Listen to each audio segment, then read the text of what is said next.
This is Joe Long from HackerBoxes, and today I am excited to be on Firewalls Don't Stop Dragons.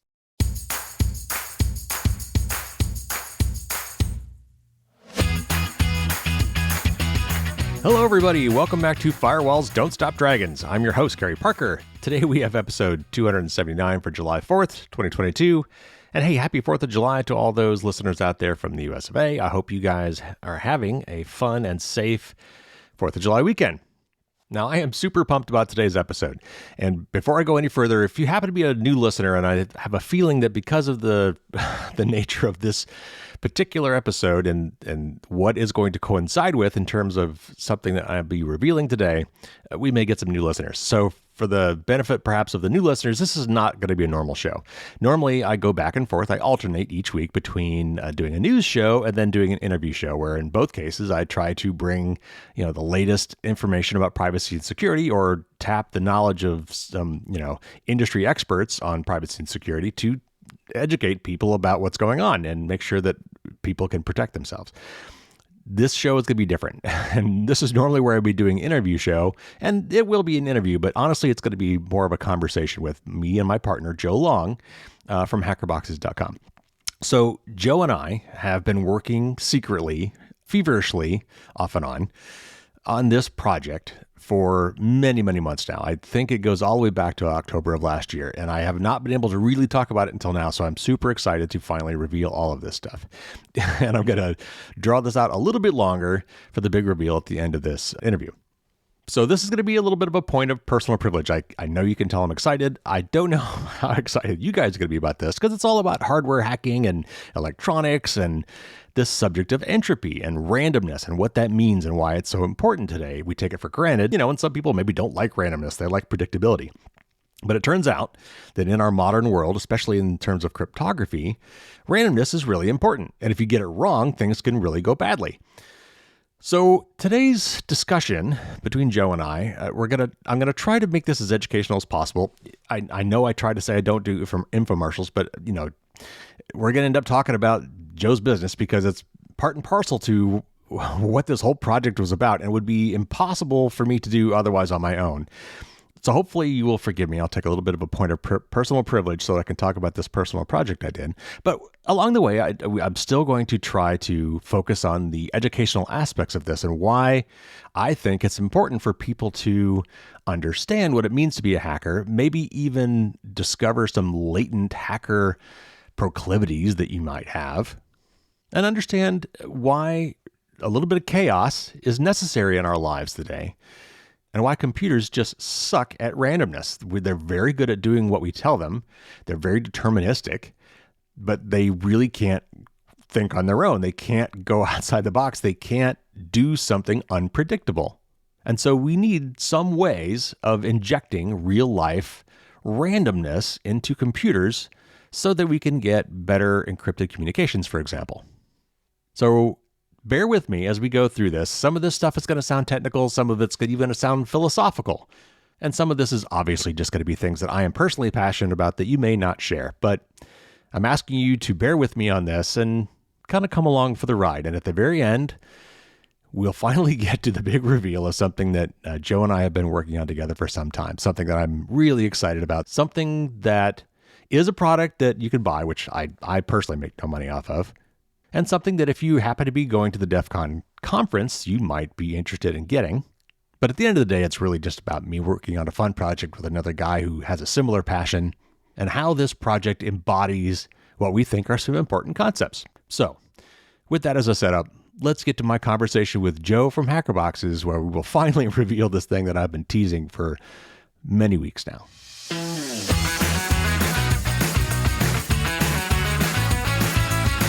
Joe Long is a professional engineer, a patent attorney, and a hardware hacker. He has decades of experience in electronics, in which he has taught over 1 million students around the world. Joe is the founder of HackerBoxes, a company that provides kits, workshops, and monthly subscription boxes for building and learning electronics. And Joe has also been my partner on a super secret hacker project, which we will reveal at the end of today's interview. Welcome to the show, Joe. Thank you, Carrie. I'm proud to be here.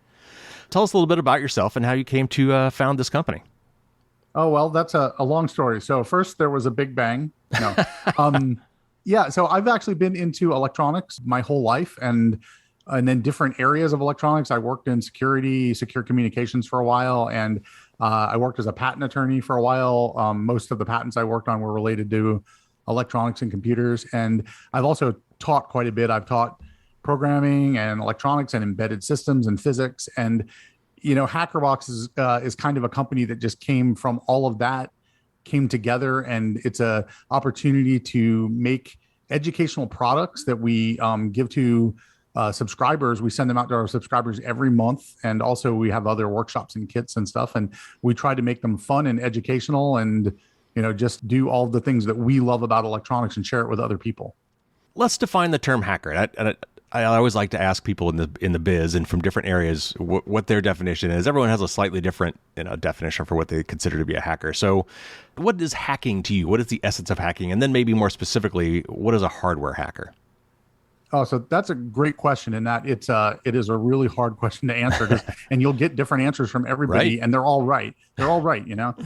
One thing that I often think of is a hacker is someone who wants to do more with less, or wants to figure out what something is maybe at its core to see what could be done with it that might not necessarily be what it was offered to you as. So, and that cuts right to the point of the fact that I think it's really important to understand that under the heading of there are many types of hackers, there are people that use hackers for good. What we often call them white hat hackers, and people that use hacking skills nefariously. We call them black hat hackers. And, if you're getting right to the core of what something is and what all you can do with it, well, you can do a lot with something. I really like the quote that every tool is also a weapon if you hold it correctly. And if you know some really amazing technology for, let's just say, securing passwords and making a computer really secure, so someone has to have a strong password and everything like that. If you understand that, you can help users make better passwords and secure them and have mechanisms for storing and remembering them that are not exploitable. On the other hand, you can also exploit their passwords and exploit maybe where someone hasn't used a perfectly secure password. And hacking is just sort of about understanding all of these things, and hopefully applying those skills for good and not evil. But, it just like any tool, it's all of those things. I do find it interesting, in the hacking world, we often like to say, I've heard you say this before, hacking is not a crime. Inherently, just like a sword is not necessarily a weapon. It could be a defensive mechanism or a work of art, or probably any number of other things. You could probably use it to chop wood and build a house if you wanted to. Sure. Yeah. So those are all the issues that come into answering that question. Yeah. What's a hacker? But they're usually really smart, curious people that want to learn about what's at the core of something, or what else things can do. And so you asked also what is a hardware hacker? Yes. So that's just a specific type of hacker that likes to play around with hardware. So in the computer world, a lot of stuff is just done by typing things on a keyboard. And I say just, but the reason why is because that's a lot of things, right? Right. You can program and make websites and database systems and exploit websites and work on AI software. But the people that like to get into like the hardware and the nuggets and what can I exploit about, this antenna or this Wi-Fi chip or this processor, or by modifying the voltages, they are doing hardware hacking as opposed to software hacking or network hacking or social engineering, which is hacking people. There's a lot of different hacking. And so us hardware hackers like to play with electronics. So. Hacking is certainly not a crime. And any more than being a lawyer, you could be a good lawyer, you could be a bad lawyer. To me, hacking is more like being a tinkerer, someone who putzes around with stuff and takes things apart and puts them back together in new and interesting ways, or takes bits and pieces from a whole bunch of stuff and then turns around and makes something new out of that. For me, that's what got me into electrical engineering. That is when I was a kid, and I'll be interested to know if you had something similar, but when I was a kid, when I ever got any kind of a toy that had anything electric in it whatsoever, sometimes even before it finally broke down, sometimes I would be the one that would break it first to pull out that LED, to pull out that little bulb, to pull out the little motor, the little DC motors. And I had my power supply. I had a train system, and it had this little rheostatic power supply. You plug one end of the wall and had DC output from these two terminals. And so That was my power supply. And I would use that to try to power up these things in new and different ways. And like I used to do models. So I'd take like a plastic model. I remember I did a Pontiac Fiero. I don't know why I liked the Pontiac Fiero, but I took these little rectangular LEDs and I put them where the brake lights would go. And I got some little plastic fiber optic and using a hot pin, I put a hole in the dashboard where the turn signals would go so I could put little green turn signals on there. And that to me was hacking. And that's how I ended up basically getting into electrical engineering. Do you have a story like that from your childhood? How did you know you wanted to get into this stuff? There was almost no word in that entire description you gave that didn't apply to me. I also had a DC train power supply that I used for lots of things. And, you mentioned taking the LED out of things. It took me a long time to realize why, something we deal with every day now is LEDs have to have current limiting resistors. You take a 9-volt or 5-volt or even a 3-volt power supply and just put it on an LED and it's going to burn up. Right. And I just love playing around with all those things. And, and you mentioned models. I remember taking a plastic, glued up Tyco glued model of Godzilla and using backlighting to light it up. But all we had that didn't burn up was 120 volt Christmas lights. And I remember, causing a problem in my house and just doing stuff like that, and even when I was probably still only about 11 or so, I remember my mom always getting very concerned when I started soldering, because I was probably around 11 when I got my first soldering iron from Radio Shack. And and she was very concerned that I was going to make a fire or melt something, a vinyl floor or whatever. I don't know exactly what she was thinking, other than that, I had to be very careful to not upset my household with my hardware hacking. Yes. Well, that reminds me of another story when I was in college. So I was a double E. I was getting into soldering things, and I had my first soldering iron at some Radio Shack thing. And in my dorm room, I was soldering a circuit together. And the way our desks were, we had AC outlets on the underside of our desk lights. So they were, 3-4 feet off the ground. And I was down I wasn't at my desk where I should have been. I was in the dorm room in front of my desk. So the cord from my soldering iron went up 4 feet to my right. And I'm soldering down on the ground. And then I lifted it up to look at what I was doing. Without see what I was doing, I crossed my own soldering cable with the soldering iron, melted right through the jacket, shorted the wires, sparks everywhere, and I popped the circuit breaker for our floor.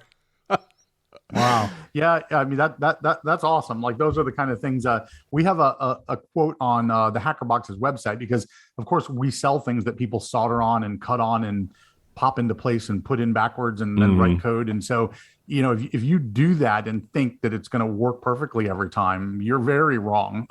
And we actually say, you should be glad that the path to, I don't remember the exact quote that we crafted on the website, but it's something like, the path to knowledge in electronics is beset on all sides by, shorted out wires and heaps of spaghetti code. And that's how you do it. If you're not breaking things, you're not moving forward. So it's, I think that's awesome. That's what you got to do. And I know, when I was in college, I think it might've been right when we came back from Christmas break, the part of the physics 1 class that every freshman took, is they gave you a big box full of all this stuff, including a soldering iron and stuff to make spark gap transmitting antennas and make your own AC power supply. And I mean, I don't remember anyone getting hurt, but I remember a lot of let's see, there was a little analog multimeter in there, and there were broken little multimeters all over our campus, because you fry out those things, especially like if you put them in voltage measuring mode and run current through them or something like that.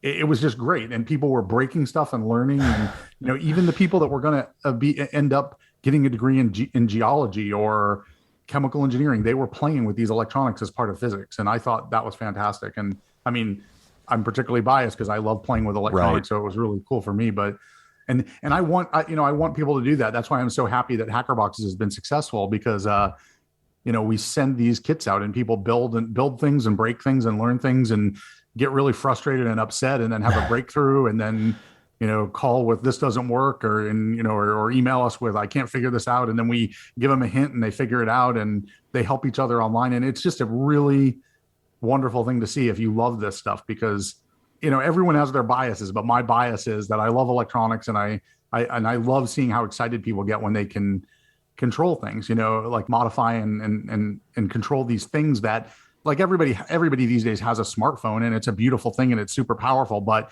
you don't get to like bust it open and solder on it. So Right. we attach things to it that you can bust open and solder on. Right.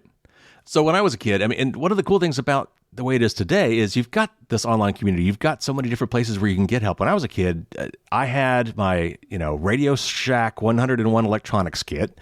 I had a bunch of little paperback books that I got from Radio Shack from Forrest Mims, which I dearly love. In fact, I had such a nostalgia for them. I found somebody on eBay who was selling them, and I bought a bunch of them. So I've got the old Forrest Mims books. But today, you've got the internet, and you've got things like HackerBoxes, and when you run into these problems, you can reach out and get help right away, and that is such a big difference from what I was doing when I was a kid. So it's never been a better time to do it. So real quick before we move on, if somebody's interested in this, how hard is it to do? Like, what are we really talking about? First of all, talk about breadboards a little bit, because you don't even have to solder necessarily, but how hard is it to solder, and what tools do you need? What basic skills do you need to have to get into this, to toy around with it? Yeah, well, that's a good question. That's something that we've thought about here quite a lot, because we're trying to teach these skills and share these skills. And just to give like a little aside to that, we've always had a thing with HackerBoxes where what's a quote I used to use a lot? If it's your first night at Fight Club, you have to fight. And we'd say, if it's your first month with HackerBoxes, you have to solder. And the point being that HackerBoxes always included soldering, because we kind of consider it not really a rite of passage, but it's something you really ought to know how to do, right? Right. Yeah. So we actually changed that in late 2021 when we released our first workshop that was a soldering-free workshop. We call it the HackerBox Basics Workshop, and it just kind of goes through basic electronics, all using, exactly as you said, solderless breadboards. And so that's really nice. And using that, you can really focus on how does the circuit work? How does the current flow? What connects to what? Which direction do the diodes have to go? Which pins on the 4-pin button are actually the things that close when I press the button? Like, you can focus on those things instead of worrying about, is the solder too hot? Am I melting this? Am I splashing solder on that? Do I have a cold solder joint? Because soldering is a little bit tricky, and it's a little bit of an art. Like, it's, I don't mean to imply it's artistic like sculpting, but it is a manual physical thing that you do, sort of like, wielding a paintbrush or working with it's a skill. Yeah. Yeah, exactly. It's a skill that I would argue that you can develop it very quickly, Yes. like the basics of it. Yep. So for example, you'll see these at almost every like maker fair or event like that. You'll see a little soldering booth where you can go in and solder an LED and a battery on a little PCB and then wear it on your shirt. And they're really cool. And they're usually like staffed by local college students or a local club that charges you $5 to show you how to do this. And then they use that to fund whatever they're doing. So it's a really cool opportunity if you go to things like Maker Faire. And I think it's been the last 6 or 7 years, they've had a thing at DEF CON, which is the soldering skills village, where you can go in and solder something up really quick. And usually people can pick up the basic skills in, frankly, like 10 minutes or so if they have someone showing them. And when I say people, I mean anyone from 10 to 110. Like, it does not take extreme amount of knowledge or anything like that. And I've made a few videos myself on learning how to solder, and so have many other people. There are great how to learn how to solder videos out there from lots of people. But because this is something we've been concerned with and thought, wow, we really want people to solder, but now that we've made our product so that you have to solder, well, that limits our customers, and we don't want that. So we made a thing called the HackerBox Soldering Workshop that we have available that comes with a soldering iron, some solder, wire cutters, and a couple instructional videos, and then 4 different projects you can solder up. So someone who is completely new to soldering can learn how to do it and mess around with it, whether they want to get that skill so that they can fix things or build things or whatever, and it's interesting because some people get them that they have no connection to our business. They're building, let's say, model railroad or model drones or something like that, and they just need to be able to solder some connections. So, so we're really proud to offer that, because it's a skill that is it's not an obvious skill like that, everyone just learns how to solder in school, but it's no harder than that, right? It's right. Something we could just teach to every 8th grader if we wanted to. It's just not something we generally do. So. Well, one more story, and then we'll move on to the next topic. But as my kids were growing up, I had 2 daughters, and I wanted to kind of expose them to these things. And so what I would have them do, we had electronics around the house that got old or we were going to give away or donate. And instead, I'd take a couple of these, like for instance, like an old DVD player. And we would take it apart. And I would just set it in front of the girls. And I'd say, here's a couple screwdrivers that should work for you. Just start taking it apart. Take the cover, and so they'd look around, find where the screws were, find the right, size screwdriver, start taking them out and pulling things off. And as we go through it, I'd explain, okay, here's what this is. That's what this motor is. See this thing right here? That's the laser that's actually reading the disc as it's spinning around on this DC motor that's in there. And, this is the backside of that display that's in the front. And here's the buttons and here's the wires that come from those buttons. And, it was just a great learning experience. It was a lot of the same stuff I did when I was a kid. And one of the discoveries I made as a kid is that, for example, a speaker can be a microphone, because all it is, a microphone and a speaker are really just transducers, and they take sound pressure and turning it into electricity, or vice versa. And I think I did it by accident. I think I was messing with a microphone and messing with a speaker, and I think I hooked it up backwards. And I'm like, wait a minute, that speaker just acted like a mic. And so anyway, those are just, those are some of the fun experiences I had growing up, and I tried to, expose my daughters to some of that as they grew up. Yeah, that's really cool. I mean, I have 3 little kids, and I do that sort of stuff with them. In fact, I've showed them how, because they do Lego robotics, and I've showed them how, the Lego motor is also a generator. Right. And you can put electricity into the motor and it spins, and then couple that with a gear to another motor. It spins that motor, and then electricity comes out of the other side. And that's fascinating, right? It shows in a way the conservation of energy, and it shows how, all of these things that seem complicated often break down to something simple, and that the basic principles that make one thing work often are the same things that make many other things work. Yeah. And I guess that's the engineer in me too. And and obviously we're birds of a feather here. I'm not sure how much of the audience will agree with this, but I mean, that discovery and figuring those things out and actually seeing it and applying it myself is what really just thrills me. That's why I'm an engineer. So I guess that's not surprising. Right. And that circling back, that's the perfect answer to the what is a hacker. I mean, if you're passionate about that stuff and love finding that and want to show it to other people and use it to do something new, that's hacking in my book. Yeah. So. All right. So let's transition a little bit to a seemingly unrelated topic, but we're going to bring them all back together at the end. I want to tap your physics brain now, because I know you've got physics experience. Let's talk about the term entropy. What does that mean? Where does that come from? And maybe how do we see entropy in our daily lives? Okay, well, entropy from the world of physics, it's encapsulated in the second law of thermodynamics, which basically says in a closed system, entropy will always increase, and then you can replace that word entropy with, just to make it really simple, disorder. In other words, if you have a system that has no energy going into it, the disorder in that system should always increase. And an example a lot of people use is, in this universe, we have a lot of things that break. We don't really have any things that spontaneously reform. No teacup has ever fallen from, shards of ceramic and formed into a teacup, right? Right. But teacups break every day, unfortunately. So that's really what entropy boils down to. Is entropy is a measure of disorder in a system, in a thermodynamic system, and entropy will always increase. So then you're like, well, what do you mean by thermodynamic system? What are you talking about? Well, one way to think about it is, if you put, let's say you have a big chamber, like think about like a fish tank or something, and you put, 10 atoms in there, 10 molecules of nitrogen.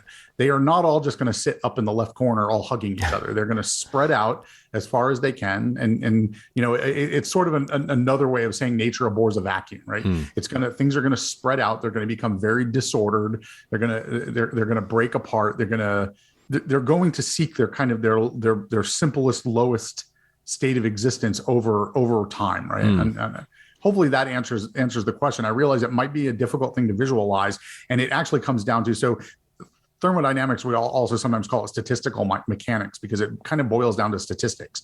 What likelihood is that something's going to be in some certain state, or that there's going to be how many numbers of things in some certain place, and the statistics of that are going to favor things being broken down and spread out, right? The disorderliness. Yeah. So that's kind of the physics notion of entropy, is that things left on their own will become more and more disordered. And another way to look at it is, any sort of reaction or phenomena that tends to increase disorder will tend to be more spontaneous, right? So in physics and chemistry and physical sciences in general, we ask the question, will this happen spontaneously, or do we have to power it? right? And things will happen spontaneously that become more disordered. In other words, have an increase in entropy. So entropy is a mechanism for measuring that disorder. Another maybe pseudo synonym for this would be randomness. Randomness in our world today. And we actually need randomness in some situations, which we're going to talk about in a minute. But like, for example, it's when we think of noise, we think there's actually in electrical engineering, certainly, and I'm sure in physics as well, there's an actual mathematical notion of what it means to be noise. In fact, if you've ever heard the term white noise, and wondered why we called noise white, it's because there are probability distributions. That is, if you look on a timeline of all the possible values of something, just think of a coin. So the possible values of a coin are heads or tails. And a truly symmetric coin, if you flip it 1 billion times, will come out, half of those will be heads and half of those will be tails. If it's a trick coin, if it's weighted, if it's not quite right, you might get a skew. And so that is a non-flat distribution. Or if you had a die, like a 20-sided die, and you're rolling it and it was loaded, it's not a real die, it was loaded to always come up 20 or come up 20 a lot more often than normal. Instead of seeing a flat distribution, if you plotted all the possible values and you did it 1 billion times, it should, every value from 1 to 20 should be roughly flat. That's what we mean when we say like white noise, right? We talk about bell curves. So these are all things that we see in real life today. When I say that to you, what do you think about in terms of in the real world, how we notice noise and randomness in our everyday lives? Pretty much anything that you can measure, which everything we do all the time is measuring. When we're looking at something or hearing something, we're measuring it. Or if we use a tool to measure it, like a voltmeter or something like that, we're constantly measuring things. And you can never know anything perfectly, right? Even when an electrical engineer measures a voltage and we're like, oh, this voltage on my USB port on your computer is supposed to be 5 volts. It's 5 volts nominal. It's never 5.000 volts. Never. Right. It just doesn't happen. Right. And even if it were 5.00, it's not 5.00000. There's always some difference. And often it's like 4.7, and when someone's first working in electronics, they will say, well, what's up with that? And we'll say, and then a more experienced engineer will say, no, that's 5 volts. And they'll go, no, it's not. Like, okay, it's not 5 volts to an accountant, but to an electrical engineer, anything over, depending on what type of system you're working with, anything over 4.6 volts and less than 5.4 volts might be 5 volts. It's nominally 5 volts, right? Right. And I'm even thinking recently, I was looking at the spec for a 50-gallon water heater, and it said nominal 50-gallon, and then in parentheses 47.6 gallons. Right. And you see these things in engineering specs all the time, that nothing is exactly, because everything has a little bit of noise to it. Right. You can never measure anything exactly. You can never really know anything exactly. There's always a little bit of uncertainty, right? And a lot of modern systems, be they communication systems, political systems, economic systems, are built in to mitigate that uncertainty. That, that thing when I say, oh, I'm going to wire you $800, that the fact that it's not going to be exactly $800 if there's a foreign currency exchange rate in there or something like that, then there's financial mechanisms for mitigating that. There's electronic mechanisms for dealing with the fact that your USB port might have 4.7 volts on it. And this noise is everywhere, and we're always dealing with it. And it's important, and it has these almost like philosophical corollaries to every aspect of life, that we can't really know everything perfectly. And that, if you get all the way down to quantum mechanics, knowing things perfectly, or I guess I should say the Heisenberg uncertainty concept, knowing everything perfectly it's a misnomer. There is no such thing. Right. So let's move this to the world of cryptography. Why is entropy or randomness so important when we're talking about cryptographic algorithms? I often like to explain where information entropy, or which is a mechanism for measuring noise or uncertainty or surprise, or whatever word you like using for that, where that comes into security. I like to often start by just making the example, what's a better password? Capital D, capital O, capital G, dog, or is a better password 69W $? Right. Right. And well, one of them is noisier than the other. It doesn't have an inherent pattern. It's, and everyone has encountered this nowadays. You enter a new password for your banking software, let's say, and you try to put in, I like fish. It's not going to accept that. It's going to say, I want different. Yeah. I want more letters. I want different capitalizations. I want symbols. I want numbers. And that's good because that's making a more random password. And an ideal password would just be garbage, right? It would just be garbage. Well, be garbage to anyone else. Like there are tricks if you need to memorize your passwords, which, those of us in the security industry will advise against. But if you really want to remember your passwords, there are these tricks like make a sentence or a line from a poem or a song and only use every other first letter, and then scramble the capitalization and then replace anything that looks like a number, like the letter E with the number 3, and things like that. It just makes it more random, and it's because it's more secure, because it's hard to guess, because it's a surprise, it's uncertain, it's noisy, right? And in fact, when you encrypt something, when you take some what they call clear text, the plain text, when you take the thing that you want to encrypt, the thing that can be read by humans, and then encrypt it such that the output is unintelligible, when you do that right, when you've got the right cryptographic algorithm, when you've got good randomness as an input to that algorithm, and you've got a good key, the output is often referred to as indistinguishable from noise, in that there is no obvious pattern. You can't discern what the input was given the output, because that's kind of the point of cryptography. It's to scramble it to the point where you can't tell. But if you have the right key, you can then decrypt it and get the original plain text back out. Yeah, that's exactly right. So maybe if I could segue, how do you get a good key? Right. Well, and you talked a little bit about that with your passwords, and keys and passwords are related.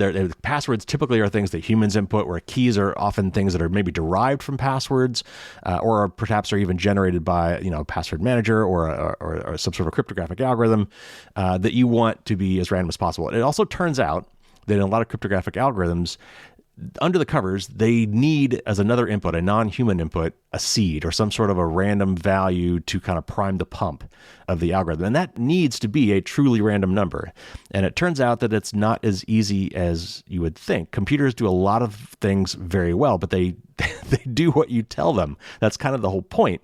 And so when you want a computer to say, okay, well, give me a random number, it's got what we call a pseudo-random number generator often is what's used. Why don't you explain what is a pseudo-random number generator and how is it not really random? Why is it pseudo? As you just said, everything that a computer does is what, to use a term we use in physics for this sort of thing. It's the computer is deterministic. It'll do exactly what you tell it to do, is what you just said. If you have an algorithm that's going to spew out some numbers that look a little nutty or don't seem to have any pattern to them, the computer can only do it because you've told it how to do it, right? Right. So the computer has to start somewhere. So because this chain of numbers that it creates that look randomish are never actually truly random. In other words, if whatever it is that random generator is based on, if it starts with the same initial conditions on two separate computers, it will come up with the same sequence of random numbers. That's not random. That's not good. Or it's not secure. It's not random. That's we don't want to use that as a basis for cryptography or security. So we want to seed that chain, which means give it its initial conditions where it starts from, with something that is truly random in a physical sense. And, a very simple example of that would be rolling a die or flipping a coin. Well, your computer doesn't have an arm and it doesn't have a die and it doesn't have a coin. So it can't do that. So, you need your computer to have something that takes that pseudo random function, which is just basically making a chain of things that aren't really related, but starts it off in a different place, right? So we seed it. And often in hardware, we seed things by reading something from nature. And nature could be the user. So if it's a regular computer, it could be where they've moved the mouse, how frequently they've moved the mouse. I believe, slot machines, I don't know that they do this anymore. I think they've come up with better techniques, but it used to be the timing between the pull of the handle. So it would just time things that the user was doing, because those things are far more random. The motions of a human are fairly random, or they have a lot of noise inherent on the tails of their measurement. Meaning, if I measure where you're sitting down to the millimeter, you're bouncing around a lot, even if you're sitting still, right? So if you take these physical quantities and use that as the starting input, as the initial conditions for the pseudo random number generator, you will get much better randomness out of that, because you're just starting from an unknown place and then moving in a potentially unknown way. And the more of this actual physical randomness, this real physical noise, we can say that it's far more real than the noise a computer can make, because computers only do what you teach, what you've instructed them to do. But it's still, there's still always this question of, well, how random is that, right? And that's something that I know you've been working with recently, is how random is, if I'm getting randomness by measuring, the ambient light around me, or by measuring motion of a mouse, is that really random? What if someone moves the mouse in the same way every day at that time? And what if the light in that room is kind of in the same range because, humans like light of a certain brightness? Well, you got to go down to the tail and find the noise. And, there's a little bit of an art to that. But what we want to do is get this noise into the computer, get things that are really random. Right. And so these exactly. So you said it, these pseudo random number generators, the reason they're called pseudo random number generators is because they will spit out a sequence of numbers that if you plotted them on the graph, like we kind of talked about earlier, if you plot enough of them, it's going to look pretty flat. Like between the minimum and the maximum value, it's got every value in between is kind of equally likely. And so that might look random. But as you said, they all require some sort of a seed because these algorithms are predictable. They're deterministics. So it might sound like a contradiction in terms, but they are both random and deterministic at the same time. And what you need to do is give it this special, truly random seed to kick it off, so that it kind of starts its sequence somewhere in the middle that you wouldn't know because it's based on an input you wouldn't know. And then you also talked about, and this is, we want to dig a little further in this, and this comes back to the noise concept. What's a computer to do? If you tell the computer to do something, to give you a random number, and you want it to be truly random and unpredictable, you need to give it something. You need to prime it with some sort of seed value, some sort of truly random value. And so you could look at things like temperature sensors, for example. But as you said, the temperature, if I just read the temperature now, and then I read it 5 minutes from now in my room, it's probably the same temperature. Unless I open a window or my house starts on fire, the temperature where I'm sitting right now is not going to change much.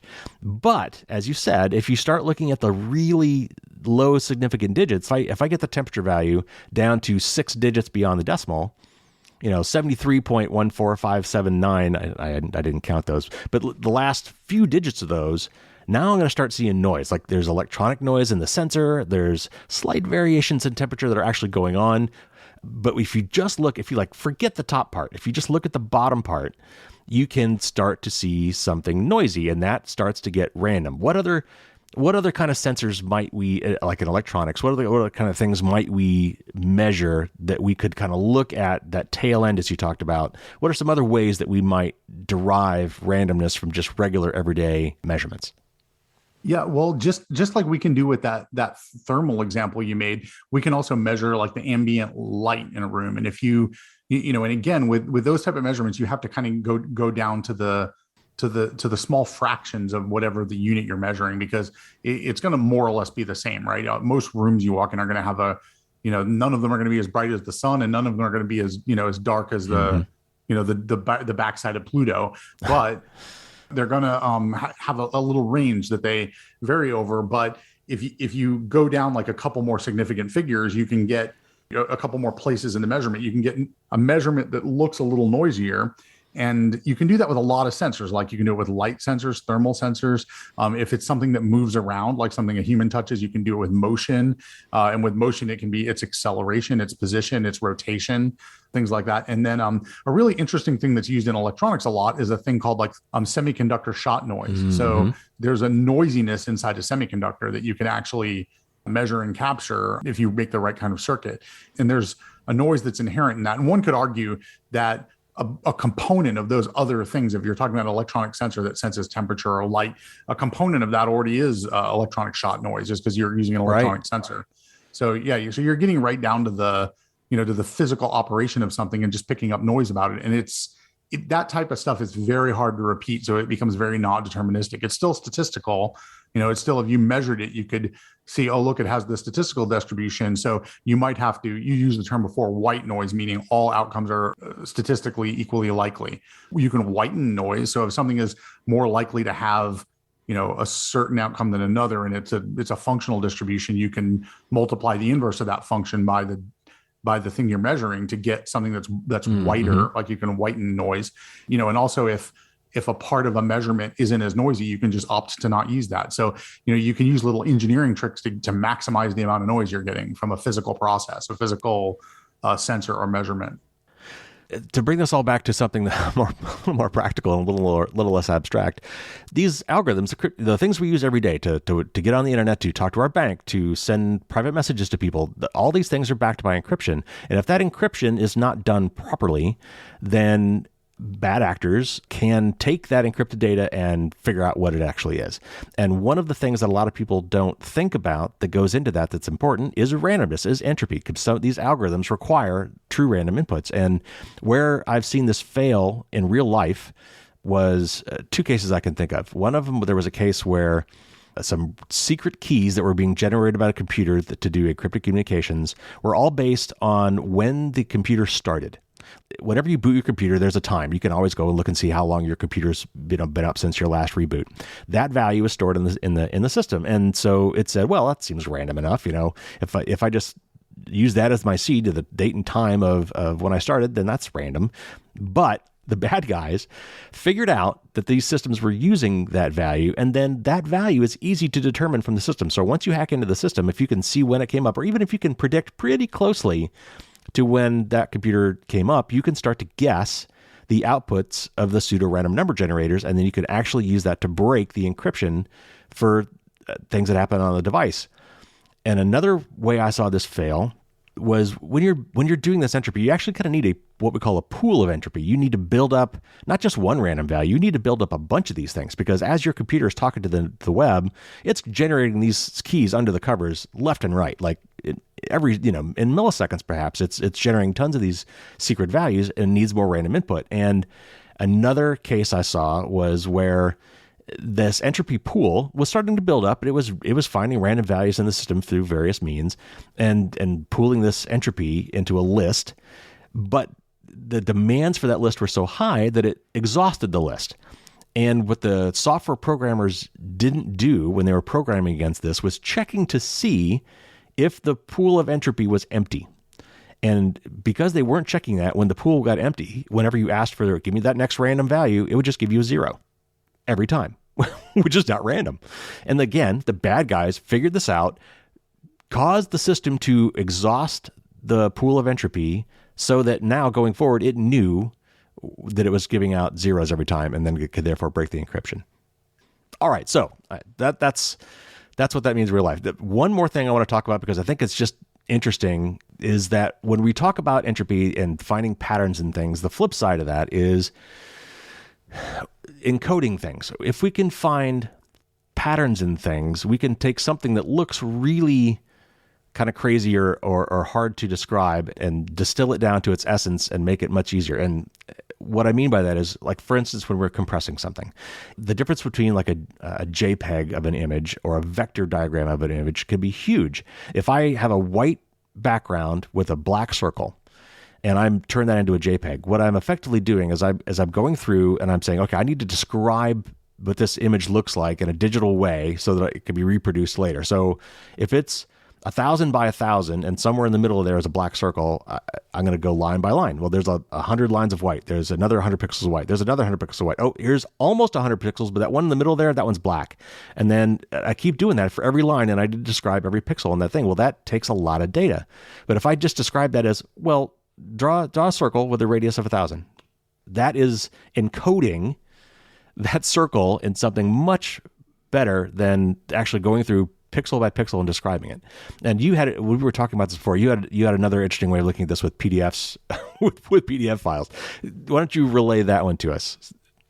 Oh, right. So when I moved from the engineering world into the legal world, we deal with a lot of documents, and I noticed that people that work purely with documents and lots of documents at a very professional level, when we convert them to PDFs, they would always scan them. So they always went through the same scanning machine and everything like that. And I started pointing out to people, legal secretaries and other lawyers, it's a lot better if you just print the Word file to a PDF, because now the PDF file contains, put the letter R here. It doesn't contain a picture of the letter R for every R. It doesn't repeat the image and then, not only the picture of an R, but a noisy picture of an R, because when you scan a document, you don't get the perfect pixel by pixel representation that you would have originally had. And, and there's a lot more useful information in a list of characters as opposed to a bunch of pictures of characters.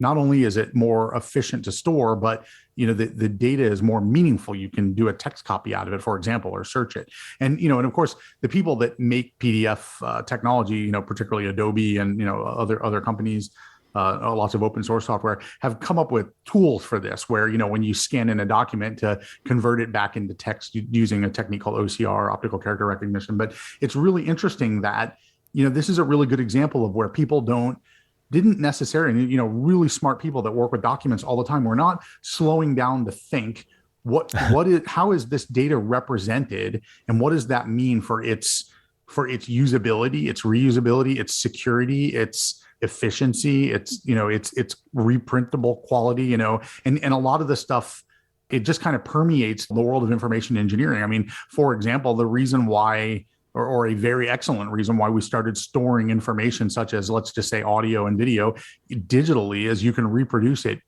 much to the chagrin of record companies and such. You can reproduce it infinitely with perfect fidelity, because a 1 or a 0 is always a 1 or a 0. It doesn't degrade over time or by number of copies. A really far more excellent reason that I didn't realize until I did more work deeply in security is it is much more easy to secure from a cryptographic perspective. You can secure an analog message by trying to add like noise floors to it and things they used to make cable TV channels inaccessible back in the analog days. But the way we do it now with cryptographic keys is just far more powerful. And it does it, without adding noise. It does it without degrading the signal at all. So, going to a digital world makes things concrete and deterministic and I don't mean that from a statistical sense, but I mean it from the sense of a 1 is always a 1 and a 0 is always a 0. We don't have to worry about if a little noise got added to it. It just makes things work better. But now we have to secure things in a very different way. And we do that cryptographically for the most part. And that type of cryptography requires, nice random numbers, lots of entropy, and understanding of entropy, and understanding of, just simple things like if I scan a paper printout of a document versus printing it to a PDF file, I'm going to get a different outcome, a different experience of how that information is represented, even if at the furthest level, if you just print both of those back out onto paper, they more or less look the same, but it's very different inside and what you can do with it and what it means. And and that's the type of stuff that it's important for even people that are, maybe not super technology oriented, maybe, people that are in the medical field or the legal field, or, just doing commerce in the modern world, understand these security issues. And that's why, I guess, in a way, why, you and I are excited about these things we're excited about, because we want to get this stuff that kind of us engineers kind of, even if we don't just take it for granted, we understand it. We need to get everyone understanding it, right? Right. Okay. So all of this leads up to the project that you and I have been working on for since November, October or something of last year. And so you and I met at DEF CON last year, DEF CON 29, my first foray to DEF CON. How many times have you been to DEF CON at this point? I think about 8. Okay. 7 or 8. Yeah. And I saw your HackerBox booth, and I thought, that's really cool. And I really enjoyed my DEF CON experience. And I thought, I want to kick it up a notch for next year. I want to do something different. I want to add to the experience somehow, more than just attending. And one of the things that I learned at DEF CON was to have this whole notion of what we call badge life. And because if you've ever been to a conference, they give you a nice little paper thing that you hang around your neck on a lanyard, and it's got your name and your company and whatever. But somewhere along the line, because it's a hacking conference, DEF CON started making their badges electronic.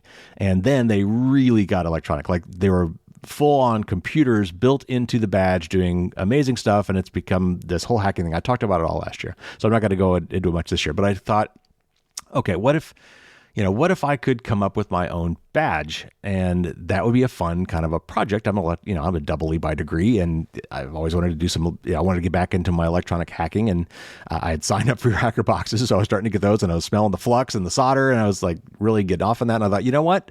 If I was going to do this, the person who would know best how to counsel me to try to do something on this level would be the guy who runs HackerBoxes. So I reached out to you, and I think it was October last year, and started asking you questions like, okay, if I wanted to put together a badge for DEF CON, if I wanted to, mint my own thing with my own custom printed circuit boards and stuff, how hard is that to do? What do I need to do? And why don't you pick up the story from there? Tell the audience from your perspective what you recall about that conversation and how we came to the conclusion that we wanted to partner up. Yeah, well, I mean, I was very excited because I love when people love the things I love, and I want to help them learn more about them. So I think my initial reaction was, oh, sure, I'll help you with that. I'll answer any questions you have about using, KiCad or some other hardware design, how to find what kind of parts you should use, how to pick a microprocessor, and just all the little details that go into making one of these little embedded systems that we excitedly call indie badges or badge life or what have you. And so I was excited about that. And then as we started talking about it, I think you had actually suggested, I don't recall even which one of us brought it up, that maybe we could make it a hacker box, like maybe and I had pointed out to you that we've done badges before for HackerBox. Of course, when we do a badge, it has to be a kit, right? Because our users have to build it and learn about building electronics from it. We don't just give you a completed badge, which most indie badges are not kits. In fact, I don't think really any of them are, other than the ones we've made. There might be one or two, but because usually someone gets one of these badges and they want to wear it at DEF CON, and so it's got to be done. Well, ours are not done; they're kits, and so I had just assumed that wasn't what you wanted to do, since that's kind of an outlier. And then you were like, "Oh no, that would be cool. Let's maybe we could design one that would become a hacker box." So we looked at the timing, and the hacker box that's coming out right now, that will be like basically the last one that comes out with enough time before DEF CON that people can get it and build it, that will make that our badge. And then I think that's where you suggested you had already had the idea for the amulet concept. I don't know if you want to explain that, since it was your idea. Maybe let us know about that. Yeah, so I can't remember now. I've got notes. I'll need to go back and look at like some of my journals and stuff and how I came about thinking of this concept. But I was thinking about random numbers. In fact, I bet you money I had seen one of these stories that I just relayed to you about how entropy had fallen apart and someone had blown it and not used it. And I thought, well, so how do we get entropy? And I thought, what if I created a badge that generated entropy from some common sensors? And gee, what could I call it? And so, firewalls don't stop dragons, right? So I'm obviously into fantasy stuff. I'm into Dungeons and Dragons stuff. So I thought, okay, well, how do I make it fit that concept? I thought, well, what about an amulet of entropy? And then that just naming it just gave it all sorts of things, all sorts of things started popping to mind. I want to have dragons on it. I want to have, blinky LEDs, and I want to have maybe gems on it. And now we've got this notion of chaos, this randomness concept that's in there. And so as you and I were talking about that, and I was describing that to you, I remember you saying that you have a physics background, and you actually have some personal interest in entropy, which kind of blew my mind. Like, what are the chances, right? I mean, as we're discussing, I think we both kind of reached this conclusion as we were talking at the same time. We should do this together. And then the fact that, I love the hacker boxes because they're just fun to put together, but I also am an educator, and I try to help people understand what's really behind these things, so they understand, why these things are important. And so to me, it was just a perfect marriage. And so we talked about it then, and we planned it out. And so now we have, after much designing, I did a lot of work with some artists to get the printed circuit board design. You, of course, did all the hardware design. Maybe just real briefly, I don't want to make this a total infomercial, but like walk through from your perspective what the process was to getting the badge ready to deploy. Yeah, so we you and I were talking about this, and we talked about having multiple sources of entropy on the badge, which I was really excited about that, because I was like, well, that means different types of hardware that someone who builds our badge gets to play with, and different types of circuitry they can build and test and see what they do. And I think we kind of narrowed it down to 4 entropy sources, noise sources, and one of them is there's a motion sensor that actually has a gyroscope and accelerometer, so it gets a lot of position and rotational data. So that's great. We have a little temperature sensor, and then we have a light sensor that measures the ambient light, and then we have a little shot noise circuit that has some transistors, and the way that one of the transistors is set up, you're basically measuring the noise on one of the junctions in that transistor. And all 4 of those noise sources then go into a microprocessor.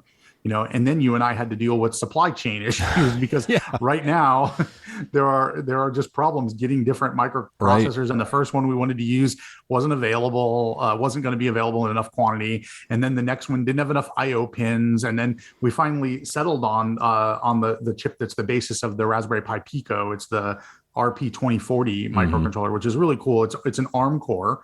ARM is becoming sort of ubiquitous. Even the new Apple chips are ARM based, right? All of us have ARM chips in our phones. I don't think there are any smartphones these days that don't have ARM chips in them. I could be wrong, but they basically all do. And so it's a little ARM processor. It's pretty powerful, and it takes these 4 noise sources, and then we coupled it up with a circular full color display, like would be on like an Apple Watch, like or one of these athletic watches. And so that's a really cool display, and lots of colorful lights and some buttons for inputs. And and we just prototyped it and messed around with it and went through all the process of just making the initial circuits, making sure they kind of worked. And then we put it on a PCB. And I think you have one of the first PCBs you've been writing a bunch of cool code for. Yeah. And it's just been, it's a pretty cool process. And this is not unlike the process that is used in industry when, a company decides, a company that makes routers or set-top boxes decides we want to make another one of these, or a company that makes a smartphone or a burglar alarm, or the Ring doorbell is like, we want to make one of these.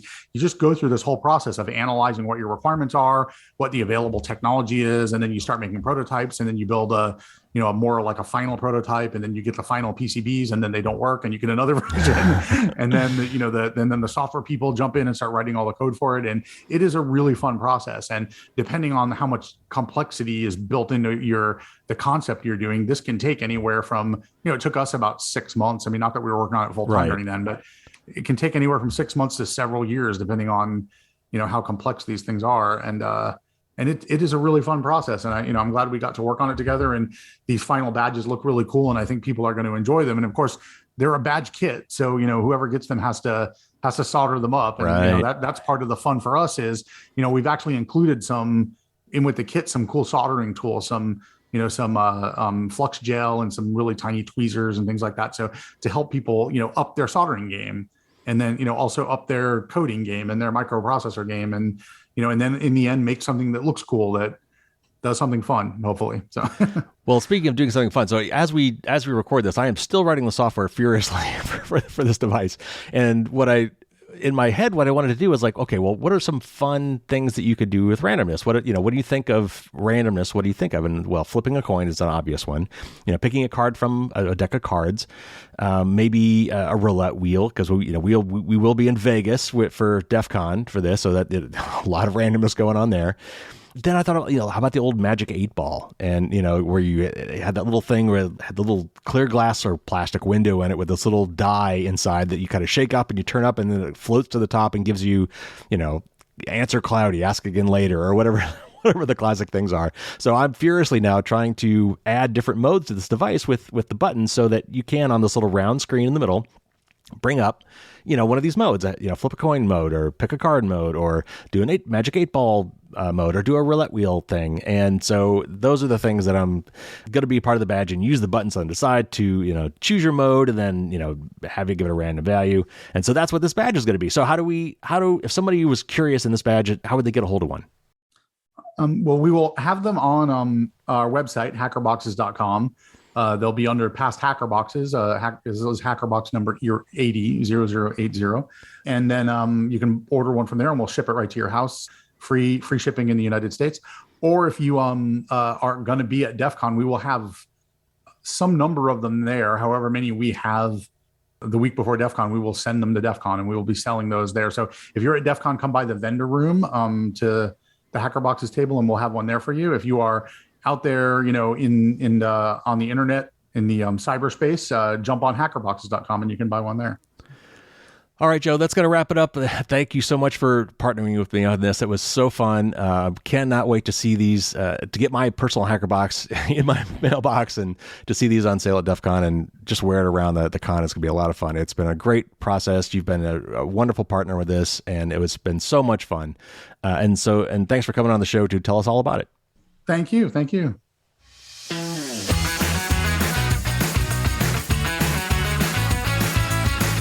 So there you have it. I can finally reveal what I've been working on all this time. I had to kind of keep it under wraps, keep it secret, and it's been killing me.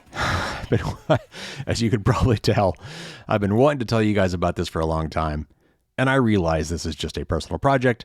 So again, thank you for bearing with me on this, and for letting me talk about this project that I worked on with Joe. And so just to be clear, what this project is it's an electronics project, something that if you want to have one, you actually have to build it. You actually have to do some soldering. And by the way, this particular project will take some pretty good soldering skills, because there's a lot of really tiny parts, some surface mount device parts. And that is kind of hard to do whether it's standard soldering iron. I haven't even built mine yet. I should be getting mine in the mail. I'm a subscriber. I should be getting my version of this in the mail today, like everybody else. And as soon as I get it, I'll be cracking that open and soldering it up. And by the way, for my patrons, there's a long story behind this thing that I will get into with my patrons. I'll do a little making of video, and I'll bring Joe back, and we'll have a little private video for you guys on that. There's a long history on this, and I hope you will find the making of video kind of interesting. But the long and the short of it is this is an electronics project with 2 printed circuit boards that I helped design from an aesthetic standpoint, with the dragons on the front and things like that. And if you go to the actual podcast website, which most people don't do, but if you go there, you can actually see the individual custom images for each of these shows. And for this show, you'll see an image that actually shows this Amulet of Entropy, this electronic badge. And of course, there's links in the show notes. I wrote a little blog article about this too with some more pictures, and you can check all that out if you really want to see what it looks like. But it's a cool little badge with 8 multicolor LEDs, 4 of which are dragon eyes, 4 of which are gemmed arrows, and a round LCD color display in the middle. And as you use the buttons on this thing, you select your mode. It could be a coin flip. It could be rolling a 6-sided die. It could be pulling a card from a deck. And I also added some fun ones. There's a Magic 8-ball one, and there's a tarot card one too. I wanted to actually add more, but these things have very limited memory, and the images that I had to put on these things took up all the memory. So I wanted to put a roulette wheel on there. I wanted to put a 20-sided die on there and some other things like that. I just didn't have physical room. But anyway, so you select your mode. Let's say you want to flip a coin, then you push the button and it flips a coin, and it shows you either heads or tails. Or if you want to roll a die and you push the button to have it roll the die, it'll show you the result, a 6, a 5, a 2, or whatever. And if you pick a card, maybe it'll give you the Jack of Hearts, the Ace of Spades, whatever. And so what it does is when you first turn it on, it actually goes through all the noise sources that are built into the electronics, like we talked about, the temperature sensor and the motion sensor and whatever, and it pulls the noise off of those sensors and generates a pool of entropy. And once that pool is full, then you can start tapping that pool to get random numbers. And then once that pool is empty, it stops, fills back up again, flashes a bunch of sparkly lights, to show that it's full, and then takes you back to let you use that entropy up again. I know, it's very, very geeky, but I had such a fun time doing it. And Joe's been a really great partner. I could not have done this without him. So I will actually also be using this as the basis for some research I'm doing, because I submitted a request for paper, a request for presentation to one of the DEF CON villages, which is kind of like an area, a sub area within the DEF CON Hacker Conference. And I submitted one to the Crypto and Privacy Village about the importance of entropy. So I will actually be using this thing that we built together to do some research and as the basis for how we might generate entropy using electronics. So if you are going to DEF CON, I will certainly be wearing my badge, and I'll be looking for other people that might be wearing this as well. And so maybe you will run into each other at DEF CON. Now, if some of the things we're talking about today, as Joe and I were discussing the things we did as a kid and the things that got us interested in engineering / hacking / tinkering, if any of that perked your ears up or stirred up some latent interests in you, check out the links in the show notes. I talked about those Forrest Mims books. Those were some classic Radio Shack books that talked about some basic electronic circuits. You can still get them today. I put a link to that in the show notes. Also, there's a company called Humble Bundle, and they put together bundles of PDF books or games or some other things that they sell online for charity purposes, and they get publishers to donate to these things. And they put together these packages of similarly related, all around certain topics, these bundles of books or games or whatever, and they sell them for really, really cheap prices. And they've got a bundle right now that's actually pretty good about electronic stuff and how you might get started in doing some electronics tinkering. And by the way, they also kind of call this maker stuff. That's kind of yet another synonym for this tinkerer, hacker kind of mindset. And so if this interests you at all and you want to just dabble in it without maybe necessarily going and buying a bunch of stuff like tools and projects and things, look in your local area, or if you're not in a big city, maybe the nearest big city, do a search in your area for what are called maker spaces. And these are places that help to educate people about how to kind of tinker and putter around with stuff. And they have all the really cool tools so they save you the trouble of having to buy it. And they've got a great space for using those tools. That's what a makerspace is. And they've got classes and all sorts of ways you can learn about this kind of stuff. So again, if any of these things we talked about today kind of made you think, oh, wow, that would be kind of fun, or that would be kind of interesting. And I hope sincerely that some of you did kind of get that feeling. I would love to think that this may have inspired you. Look at some of these various resources that are put in the show notes, or look around for a makerspace and give it a shot. Just put it on your list of things to do, to try out, and see what you think. Or if you know somebody else that might be interested in that, maybe send this along to them. I really do think there's a lot of value. There's a lot to be learned from a personal experience and just from understanding how things work to play around these kind of things. Obviously, I'm an engineer, so I'm biased, but I'm kind of hoping that maybe I can talk you into looking into this as well. All right, we'll be back to our regular news show next week. I've got several great interviews in the pipeline that I've already talked about. I've got an interview with Nate Wessler from the ACLU. I've got an interview with Dhanaraj Thakur from Center for Democracy and Technology, and also with the founder of CrowdSec. And that's just a little bit of what's on the way. So if you haven't already, subscribe. That way you won't miss a thing. Check out my website, firewallsdon'tstopdragons.com, if you want to look at the blog or the newsletter or my book, or just look at my really long list of other cool resources in privacy and security. All right, everybody, that's going to wrap it up this week. Thank you again for bearing with me and listening to me talk about my passion project. I promise you we will get back to normal next week. Until then, stay safe, everybody, and as always, don't get caught with your drawbridge down.